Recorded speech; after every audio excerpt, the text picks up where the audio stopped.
vamos ao relato de hoje, que é este, o trágico fim de uma brincadeira, entre aspas. Olá, Ana e Assombrados, espero que estejam todos bem. Assim como todos da família Assombrado, eu sou totalmente viciado nos relatos e é incrível como me identifico com vários personagens, digamos assim, já apresentados nas inúmeras histórias contadas pela Ana. Eu não sei como cada um de nós chegou até aqui, mas como a Ana sempre diz, nada é por acaso. E na real, eu me sinto conectado a todos vocês. Bom, mas vamos ao relato. Afinal, creio que ele ficará bem longo. Você tem água aí, Ana? Se não tiver, pede pro Matheus para trazer, porque vai precisar. Opa, então peraí que eu vou pedir para ele aqui, ó. Vou pedir. Vamos ver se ele vai ver o meu... Ai, que chique, né? A gente pede aqui, amor, traz água, por favor. Vamos ver, se ele vê, ele traz.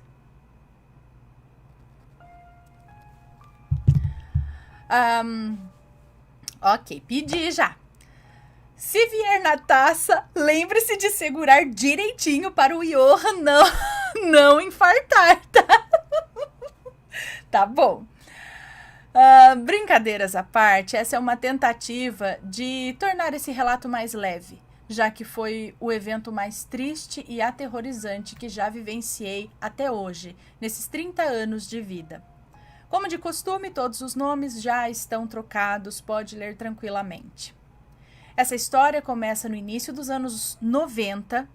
A minha mãe, que já apareceu em 2 relatos aqui no canal, e eu, como sempre, me esqueço dos nomes que invento para ela, mas aqui ela vai se chamar Ângela. Ângela chegava até a casa de sua inseparável irmã, Giza, que acabava de dar à luz ao seu 4º filho, Matheus. Ângela levou seu caçula de 2 anos, Adilson, para conhecer o priminho recém-nascido, e ali foi o início de uma amizade tão forte como a das 2 irmãs. Era como se Adilson e Matheus estivessem destinados a continuar o legado de irmandade de Ângela e Giza. Essa é a lembrança. Ah lá, ele viu a mensagem. Eu vi, meu amor. Obrigada. Eu tenho som do plantão da Globo lá.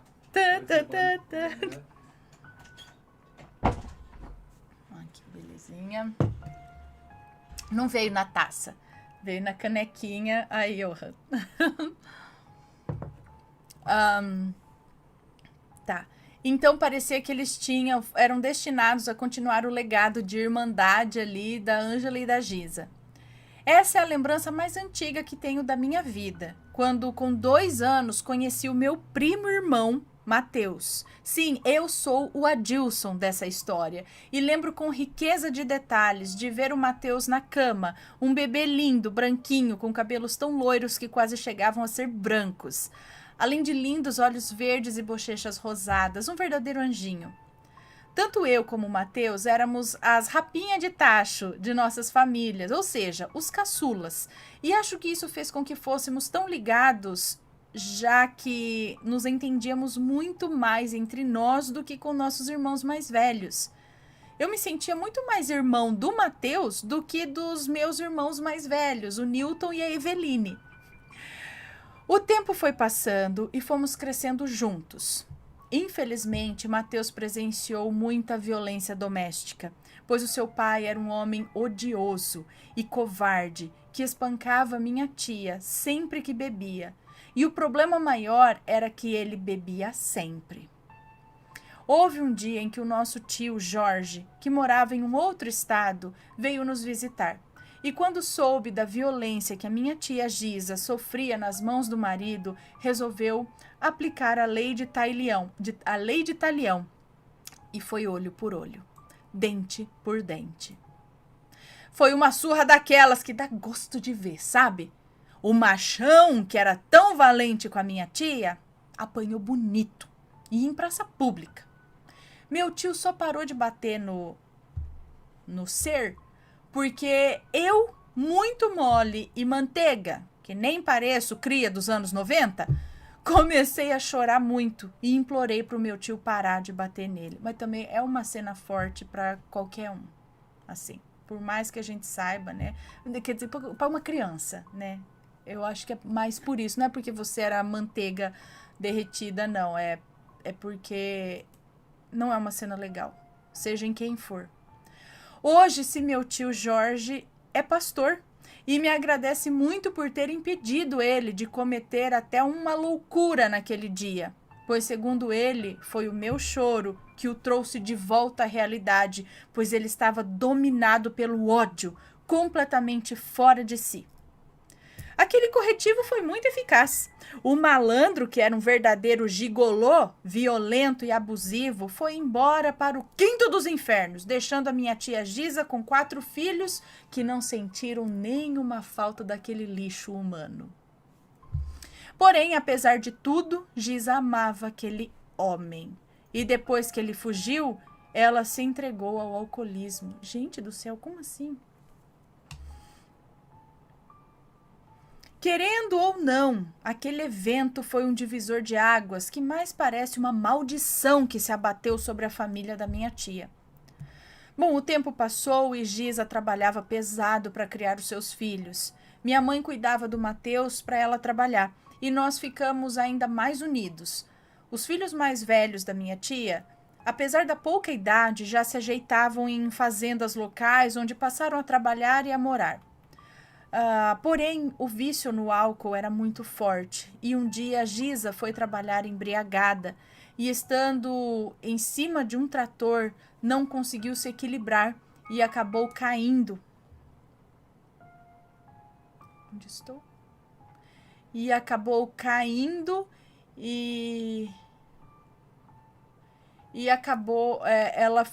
acabou caindo do trator, ela foi socorrida, mas infelizmente morreu na mesa de cirurgia. Minha mãe ficou devastada. Sua irmã tão amada estava morta. Depois disso, Mateus passou a morar definitivamente com a gente. Foi muito difícil para ele, pois era muito apegado à mãe e tinha apenas 10 anos. Por mais carinho que minha mãe e todos nós oferecêssemos a ele, nada é capaz de suprir o amor de mãe, né? O tempo passou, crescemos juntos e muito unidos. Mateus estava agora com 16 anos e eu com 18, terminando o ensino médio. Mateus tinha repetido algumas séries, estava atrasado na escola, os traumas da infância traziam consequências ao seu aprendizado e, a bem da verdade, ele tinha verdadeiro horror à escola. Um dia estávamos assistindo TV com a minha prima Tati. Era o programa da Márcia Goldschmidt, que tinha um quadro chamado Real e Sobrenatural, onde ela basicamente fazia o papel da Ana aqui do Assombrado, narrando histórias assombradas. Sim, eu sempre gostei dessa temática e os meus primos também. Nesse dia, a sensitiva Márcia estava no programa da Márcia, explicando o quanto era perigoso fazer a tal brincadeira do copo e que ela não aconselhava ninguém a fazer essa tal brincadeira. Mas adolescente, você já viu, né, Ana? Se quiser que faça algo, é só falar para não fazer.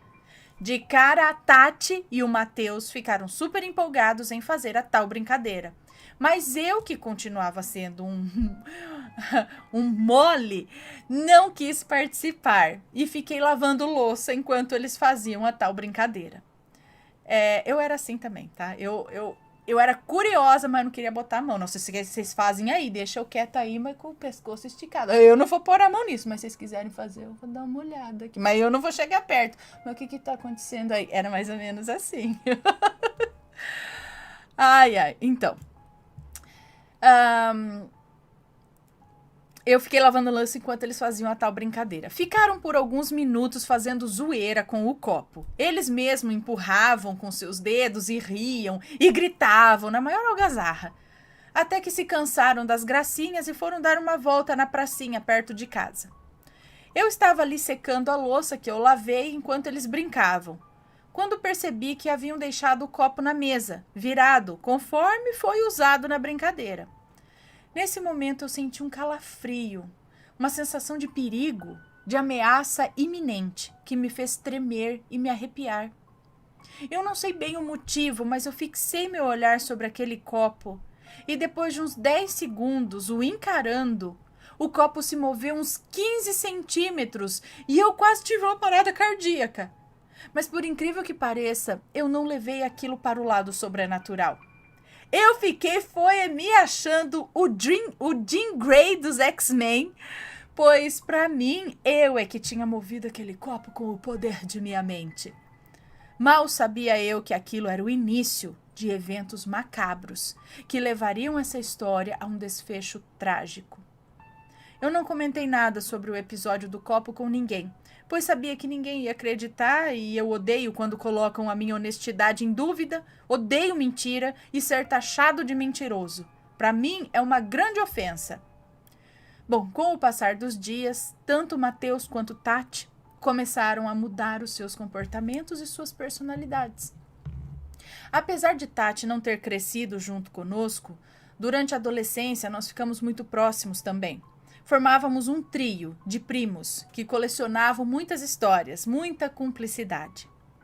Porém, Tati acabou se desentendendo com a gente, passou a ter verdadeiro ódio de nós e com o tempo acabou se tornando uma maledite, que deixaria muitas outras no chinelo, ok? Para você ter ideia, ela chegou a procurar pessoas da nossa cidade para me matar. Mas já que os feitiços que ela encomendou para mim não estavam dando certo, ela chegou a procurar pessoas para acabar comigo de vez mesmo, porque os feitiços que ela estava encomendando para mim não estavam dando certo. Aí, tipo, no feitiço tá dando certo, então vamos fazer isso de... Gente do céu. Mas essa história deve ser contada num outro relato. Meu Deus. Bom, Matheus começou a mudar radicalmente o seu comportamento. Porém, diferente da Tati, ele não se tornou um maledito. Ele começou a desenvolver uma forte depressão. Ficou extremamente apático e vê-lo daquele jeito entristecia todos nós em casa.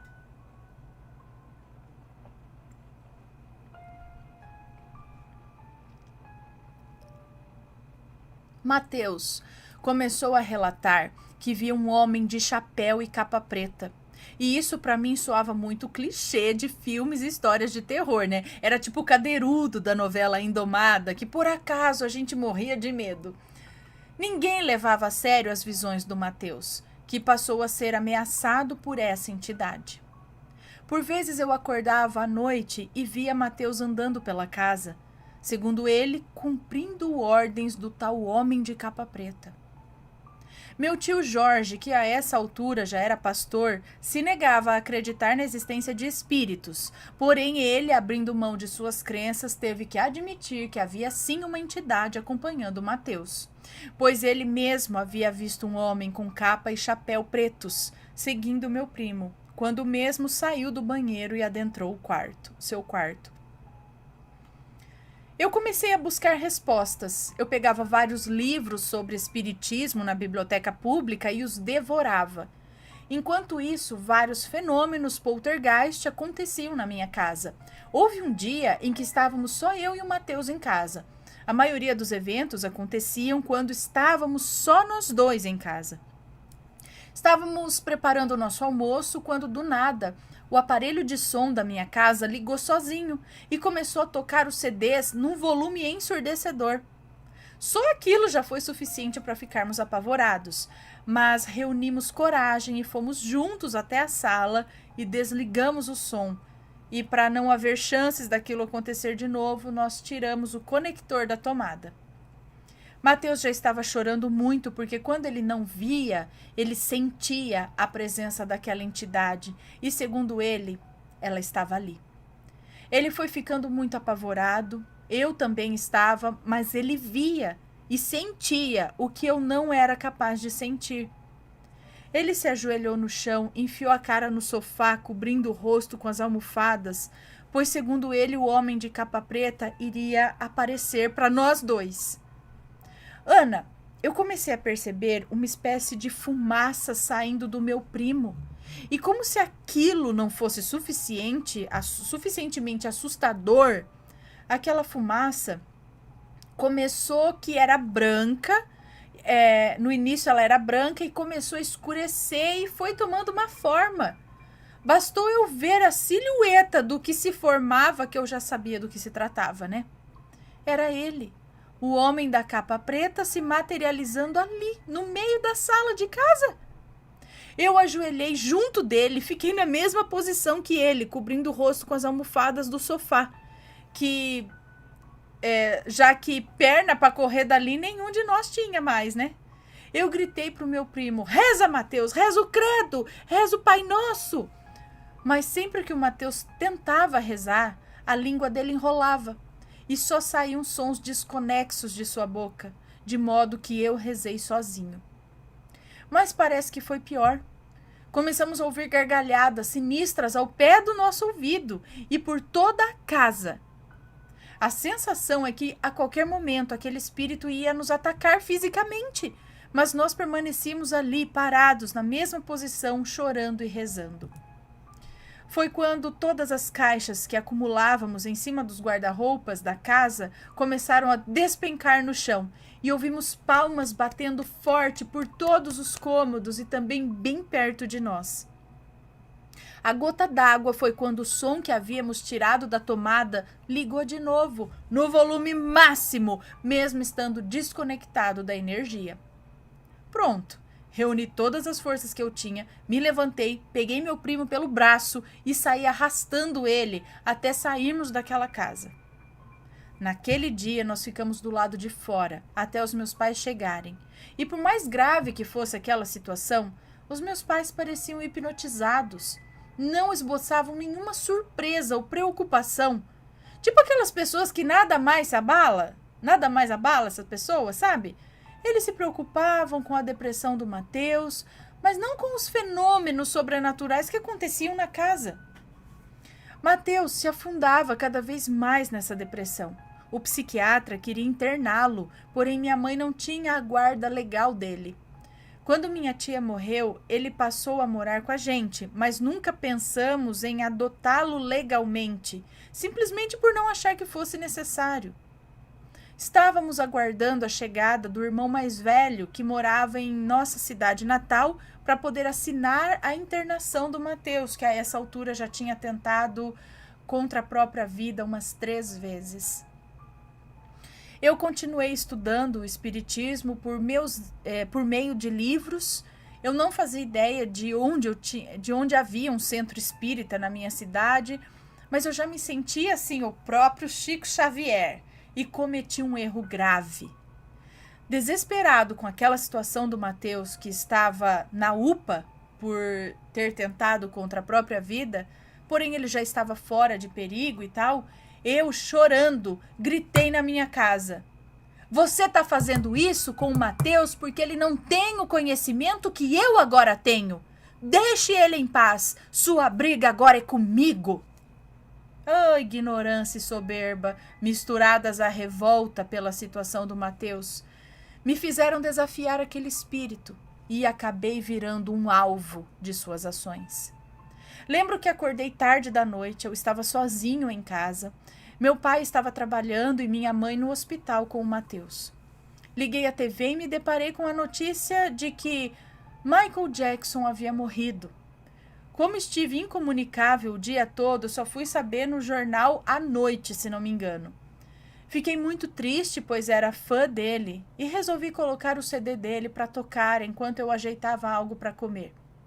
Por um instante eu havia me esquecido de todos os problemas, até que chegou na música Thriller, e acho que todos sabem que essa música tem uma introdução meio macabra, com uma voz grossa, proferindo palavras sombrias. É algo como: é quase meia-noite e algo maligno está espreitando no escuro, sob a luz da lua. Você tem uma visão que quase para o seu coração. Você tenta gritar, mas o terror toma o som antes de você fazê-lo. Você começa a congelar, enquanto o horror te olha bem nos olhos. Você está paralisado. Eu não sei se você já teve uma paralisia do sono, mas nessa narração que introduz a música, descreve exatamente o que se sente numa paralisia do sono. Eu não estava em uma paralisia do sono, eu estava acordado, de pé, bem lúcido, mas comecei a ter todas essas sensações descritas na música. Eu sentia aquela presença cada vez mais intensa e mesmo assim eu não conseguia me mover. Até que do nada senti 2 mãos que bateram nas minhas costas. Eu fui empurrado com tanta violência que ao cair no chão, a minha perna se dobrou para o lado contrário. Se dobrou para o lado contrário? Que é o normal, tipo que nem galinha? Sim? Que a perna, em vez de fazer assim, ela vira para... Não, isso aí, fratura bonita, assim, tendão, tudo já era, ligamento, não dá. Não dá. Vamos ver. Então, a minha perna... Eu fui empurrado com tanta violência que ao cair no chão, minha perna se dobrou para o lado contrário, que é o... Como? Numa queda? Enfim. Com isso, a minha patela saiu do lugar e algo se rompeu dentro de mim, pois o meu joelho começou a crescer e a inchar como um balão sendo soprado. Quando vi essa cena, eu acho que a minha pressão arterial foi lá embaixo, porque para mim eu havia rompido a artéria femoral e o sangue estava extravasando por dentro, causando aquele inchaço. Então eu senti que eu ia morrer em poucos minutos por hemorragia. Mas decidi que não era um bom dia para morrer. Eu ainda nem tinha conhecido o Canal Assombrado, então a vida ainda me reservava muita coisa boa.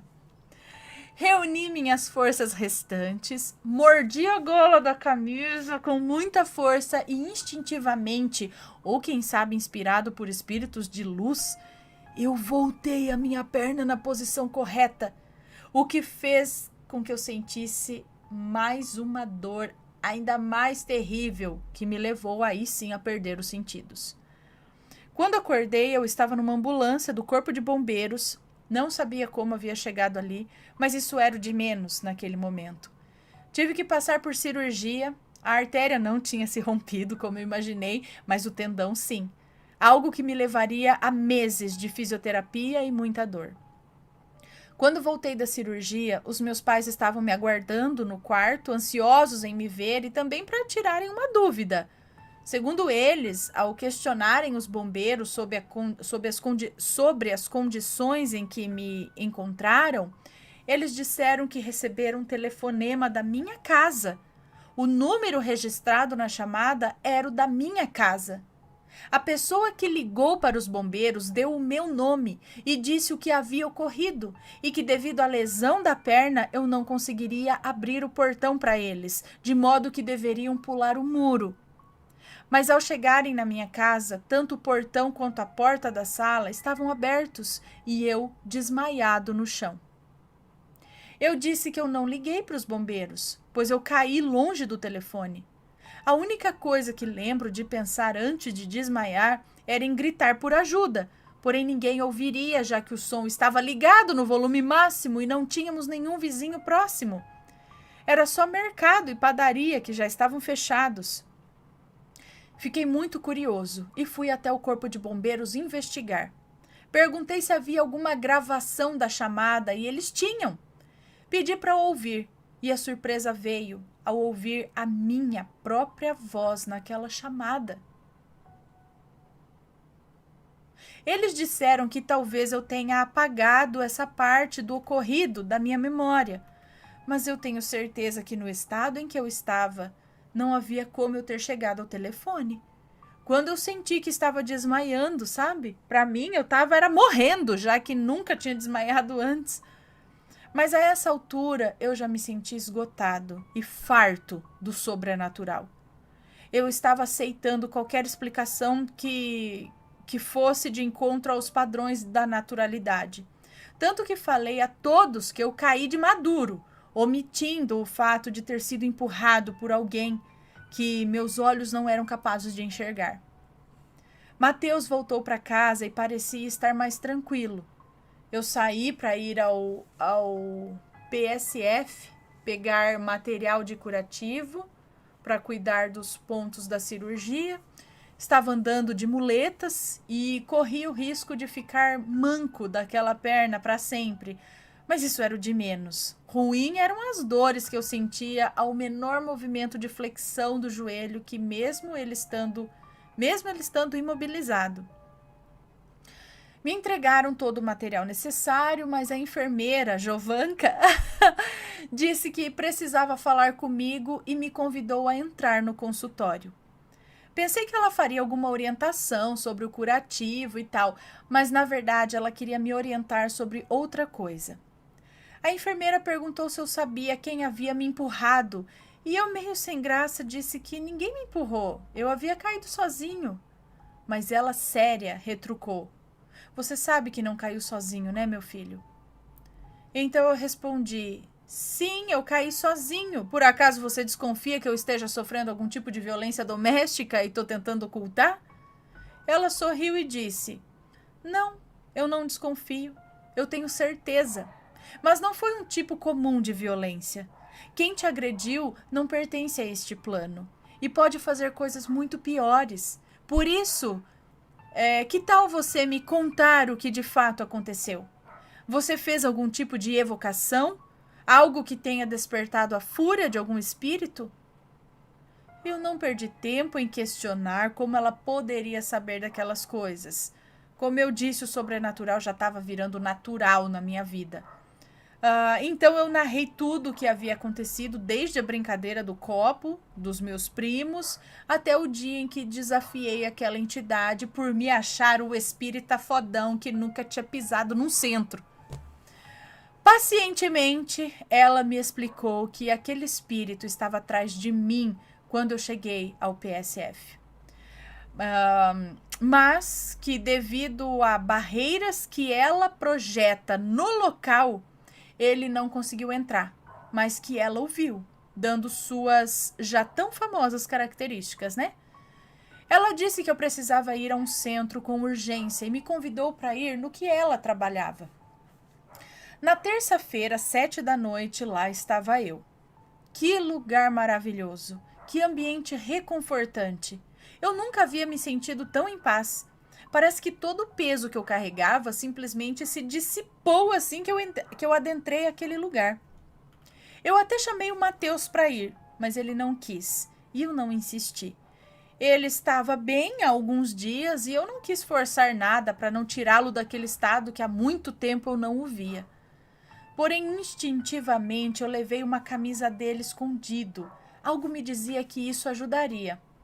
Lá no centro fui atendido pela própria Jovanka, que incorporou eu não sei se era um preto velho ou um caboclo. Eu lembro que se apresentou como Pena Verde, então acho que era um caboclo. Ele me explicou que ao fazer a tal brincadeira do copo, por mais inocente e ingênuas que fossem as intenções dos meus primos, eles acabaram abrindo as portas de nossa casa para espíritos menos elevados, e o convite foi aceito por um espírito de baixíssima vibração, cujo objetivo principal era levar tanto o Mateus quanto a Tati a acabarem com a própria vida. Eu havia desafiado esse espírito e isso o enfureceu a ponto de achar necessário me dar uma liçãozinha também, que, aliás, de fato eu precisava aprender. Só não precisava ser pela dor, mas querendo ou não, aquele atentado foi o que me levou até ali, né? Até aquele centro. Ele pediu que levasse meu primo na próxima reunião e ficasse de olho nele. Me ensinou alguns banhos e métodos de proteção. Pediu também para tampar o umbigo com esparadrapo, pois tanto eu quanto o Mateus éramos doadores de ectoplasma, uma espécie de fluido que os encarnados possuem e que os espíritos utilizam para diversos fins. Um deles é promover os ataques poltergeist, conseguindo mover coisas, se fazerem visíveis até para quem não é médium. E por aí vai. Na hora eu associei a fumaça que eu vi saindo do Mateus no dia do primeiro ataque que eu presenciei. Era muita informação e muitos acontecimentos simultâneos, mas eu tentava absorver tudo aquilo sem surtar. Mas o mais estranho para mim era o quanto os meus pais pareciam alheios a tudo aquilo que envolvia essas questões espirituais.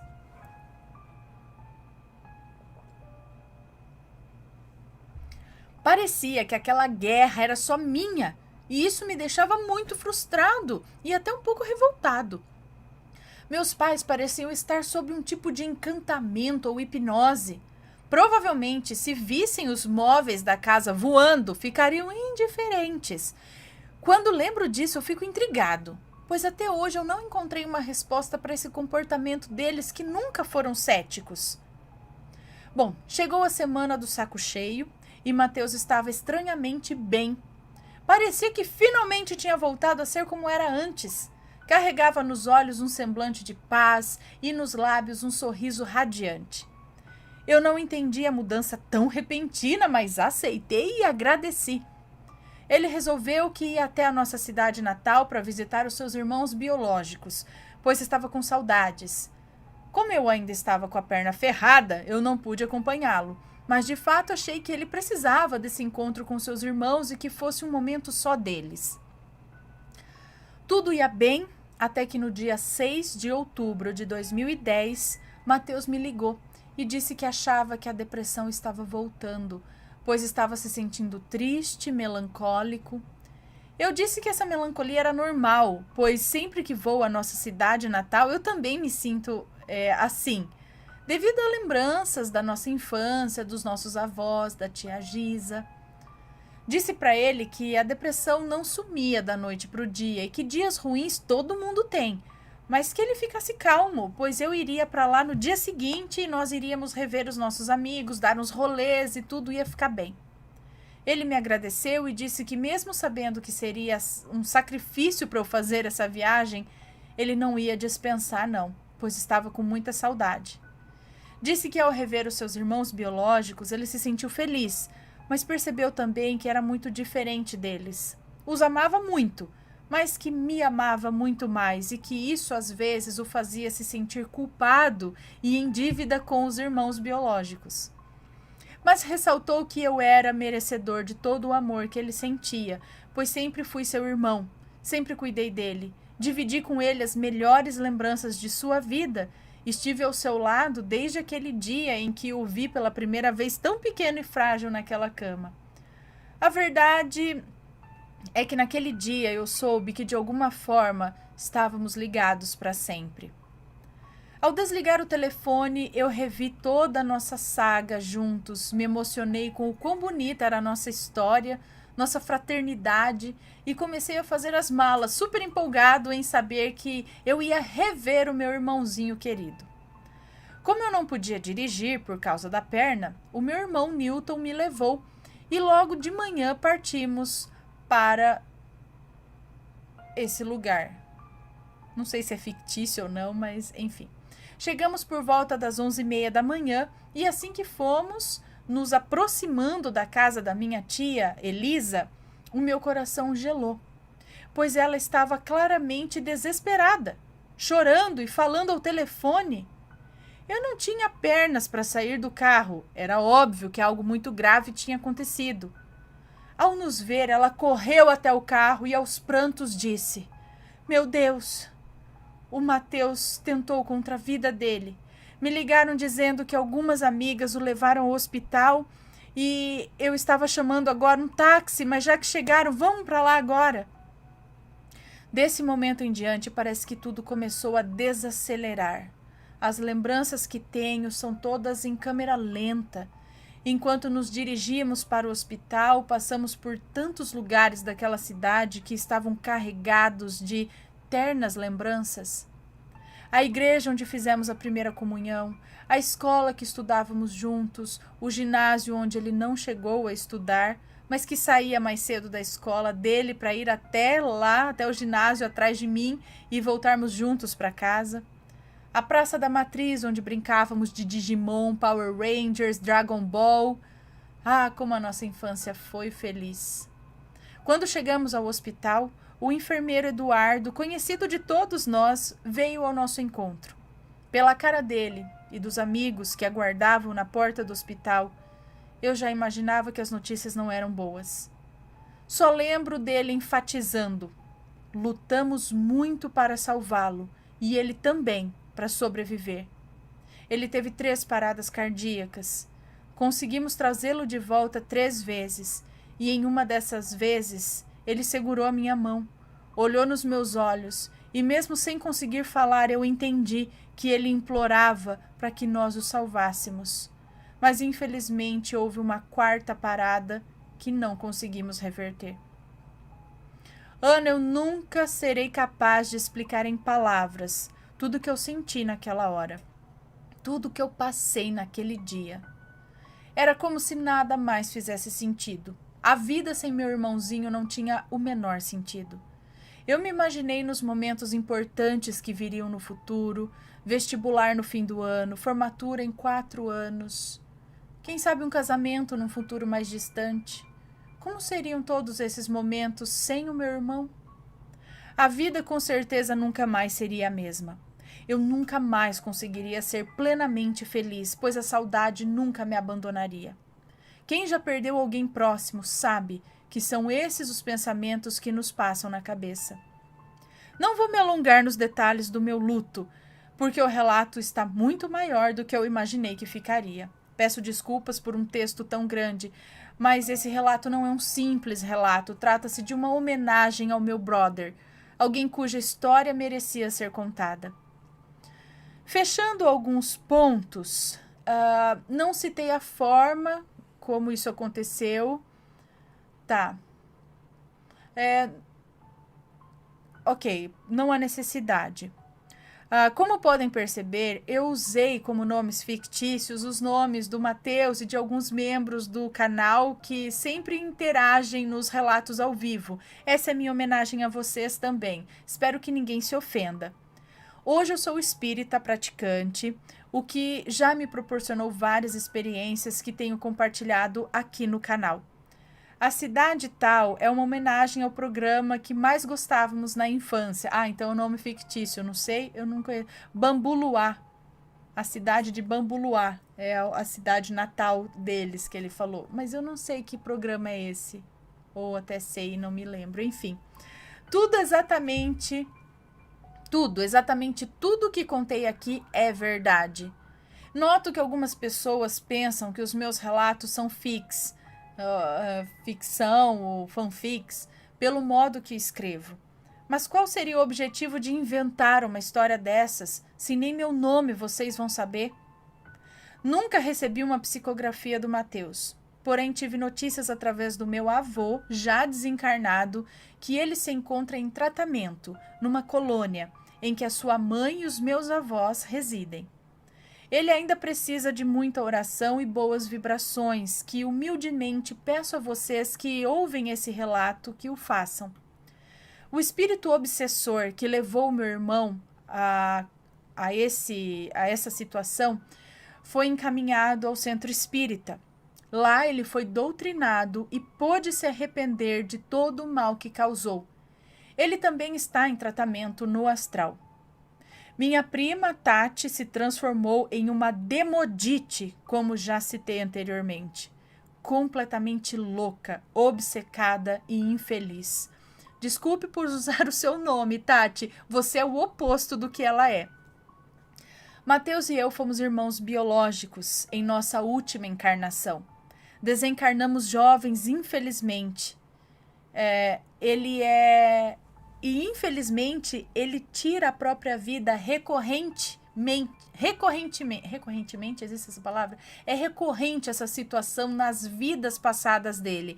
Aparentemente eu vim com a missão de ajudá-lo a não repetir esse erro, mas eu falhei. Hoje eu faço palestras para adolescentes sobre depressão, saúde mental. Foi a forma que encontrei de cumprir ao menos um pouco da missão que me foi dada. Eu imploro a todos que não tentem reproduzir a brincadeira do copo. Isso é muito sério.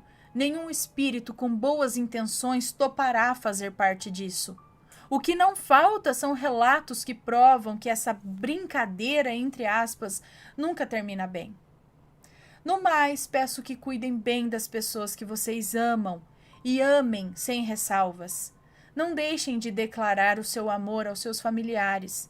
Por mais brega que isso possa parecer, nunca sabemos quando será o nosso último beijo o nosso último abraço, a nossa última ligação, nossa última conversa. E ao término de cada dia, sejam gratos por suas vidas e das pessoas que vocês amam. Valorizem cada instante. Colecione boas memórias, pois são elas que irão nos confortar na hora da despedida. Da breve, porém sofrida, despedida. Gente, que triste. Tudo isso por causa da brincadeira do copo, ou seja, a prima, que antes era amiga, eram ali os três, que se envolveu nessa brincadeira, ela acabou virando a cabeça, se tornando uma maledite agressiva, pelo que eu entendi, porque ela já tentou até fazer trabalho para matar os outros, né? E ele falou que agora ela é uma demodite aqui das braba. Ela virou para esse lado e o irmão dele desenvolveu essa depressão e na verdade ele foi obsediado por essa entidade até o fim. Isso pode ser muito perigoso, gente. Não só a brincadeira do copo, travei? Não só a brincadeira do... Tá travando muito, gente? Agora só que eu vi aqui. Espero que não tenha travado tanto aí nos vídeos. No vídeo, né? Ao longo do vídeo. Não só a brincadeira... Gente, tá travando! Não só a brincadeira do copo, como qualquer tipo de brincadeira que te faça... assim, não faça como brincadeira, tá? Não é uma brincadeira o contato com o sobrenatural.